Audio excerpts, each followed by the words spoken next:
नमस्कार। मेरो तपाईहरुलाई आज म यो सिकाउँदैछु कि कसैले तपाईहरुलाई च्याट गरेर मेसेन्जरमा के को मेसेजहरु गरेर राति भिडियो कल गर्यो भनेदेखि तपाईहरुले उहाँहरुलाई कसरी कति घण्टाको लागि बन्द गर्ने, 1 घण्टा 8 घण्टा कति घण्टाको लागि बन्द गर्ने, त्यसको लागि म आज तपाईहरुलाई जानकारी दिदैछु।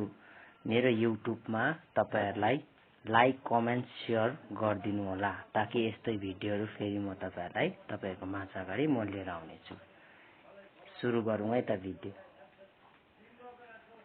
पहिला तपाईको केमा जाने, मेसेन्जरमा जाने। मेसेन्जरमा गएपछि यहाँ माथि च्याट भनेर लेखेको छ, यो च्याटलाई थिच्ने। त्यहाँदेखि त्यसको बादमा तपाईको यहाँ यो नोटिफिकेसन भन्नेमा थिच्ने, साउन्ड भन्नेमा। यो जुन चाहिँ माथि छ अन, यहाँ सिधा अनको यहाँनिर यो टप माथि यसलाई थिच्ने। त्यहाँदेखि तपाईहरुले यहाँ सक्नुहुन्छ कति घण्टाको लागि, मिनेट 15 मिनेटको लागि हैन, 8 घण्टाको लागि, 24 घण्टाको लागि है।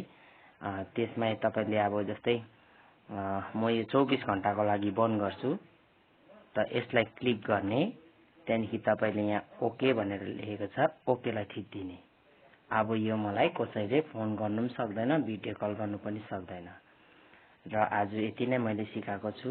फेरि तपाईहरुले कमेन्टमा लेखिदिनुहोस् हैन, के को तपाईलाई जानकारी चाहिन्छ ताकि म तपाईहरुलाई त्यसको जानकारी दिन सकूं। धन्यवाद।